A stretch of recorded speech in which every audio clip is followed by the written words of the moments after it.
नमस्कार बंधुरा सबाइके एबार देखो आमी आज के बानाबो पालंग शाक चिंगड़ी माछ दिए पालंग शाकेर एकटा तरकारी। तो तार जोन्नो कि कि लागছে देखो पालंग शाक आलू कचु सेদ্ধ करे निয়েছি, एखाने चिंगड़ी माछ भेजे निয়েছি, बड़ी भेजे रेखेছি,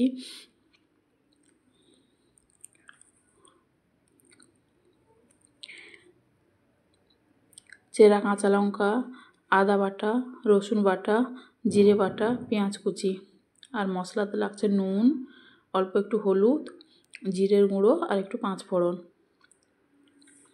তো চলো কড়াইটা গ্যাসে বসিয়ে দিয়েছি, সরষের তেল দিয়ে দিয়েছি, তেল গরম হয়ে গেছে। এবার আমি দিয়ে দিব পাঁচ ফোড়ন। তো দেখো পাঁচ ফোড়নটা একটু ভালো করে ভাজা ভাজা হয়ে গেছে। এবার আমি দিয়ে দিব রসুন বাটা, দিয়ে দিব পেঁয়াজ, কুচানো পেঁয়াজ। তো দিয়ে ভালো করে একটু মিশিয়ে নিব।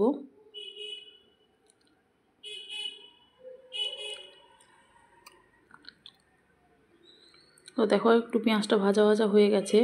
এবার আমি দিয়ে দিব আদা বাটা আর চেরা কাঁচা লঙ্কাগুলোও দিয়ে দিলাম, দিয়ে ভালো করে আর একটু মিশিয়ে নিব। দেখো মেশানো হয়ে গেছে। এবার আমি দিয়ে দিব ভেজে রাখা বড়িগুলো, হাতে একটু ভেঙে গুঁড়ো করে দিয়ে দিব।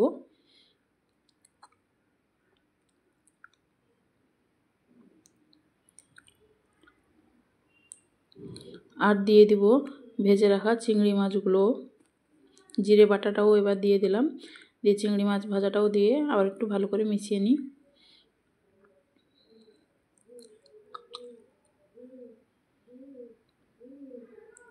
তো দেখো মেশানো হয়ে গেছে। এবার আমি উপর থেকে দিয়ে দিলাম অল্প একটু হলুদের গুঁড়ো আর একটু জিরের গুঁড়ো। তো এবার আমি দিয়ে দিব সেদ্ধ করে রাখা শাক, আলু আর কচুটা, দিয়ে ভালোভাবে একটু মিশিয়ে নিব।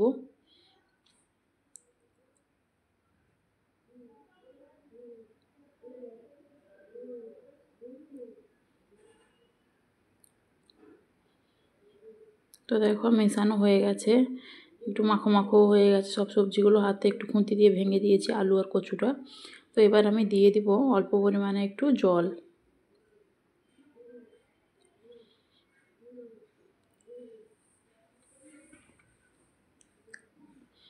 তো জল দিয়ে দিয়েছি, এবার একটু ফুটেও গেছে। তাও রেডি দেখো একদম পালং শাক চিংড়ি মাছ দিয়ে তরকারি। তো কেমন লাগলো বানিয়ে খেয়ে অবশ্যই কমেন্টে জানাবে, দেখতে অনেকটা সুন্দর হয়েছে। চলো।